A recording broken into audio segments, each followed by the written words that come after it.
Well, new tonight at 6, part 2 of a Two on Your Side original story that many of you have been asking us about in recent weeks.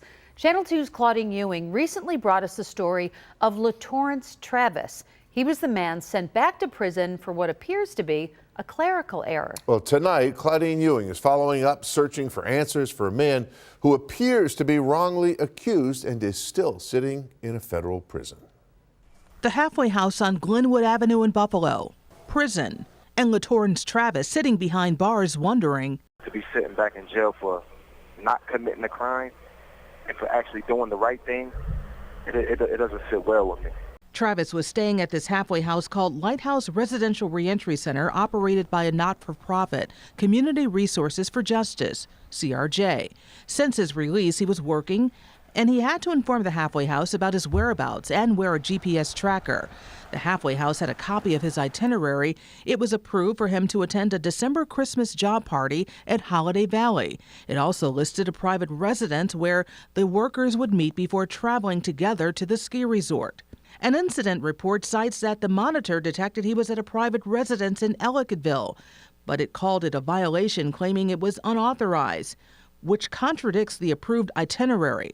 A halfway house employee signed a notarized letter indicating they knew about Travis's location, but she also took responsibility, adding, "I was negligent in putting all the necessary information on the schedule." I just feel like I was railroaded to be sent back to prison. The question was whether Mr. Travis reported everything. He, from day one, claimed he did. He's got paperwork to show that he did, but absolutely, he was on a GPS ankle monitor that entire time. Why is he still in prison? Is he going to have his day in court? When it passes the halfway house phase, it goes to the federal prison to decide. Unfortunately, Mr. Travis has to be in prison while that happens. But the administrative process has to be exhausted first, and then we can file for actual court. Attorney Jeremy Schwartz is fighting for his client. The person that makes the decision is a person that's an administrator that works at the halfway house. So that's kind of like the prosecutor also being your judge. We need to focus on having some outside source look at these before these gentlemen go back to federal prison. Especially for something like this that appears to be a paperwork snafu, a clerical error, something may have gone wrong. Right. This is something that it's a clear, simple error that can either be explained or not. It's not about Mr. Travis allegedly committing any crimes, not about him possessing any drugs or guns, nothing like that.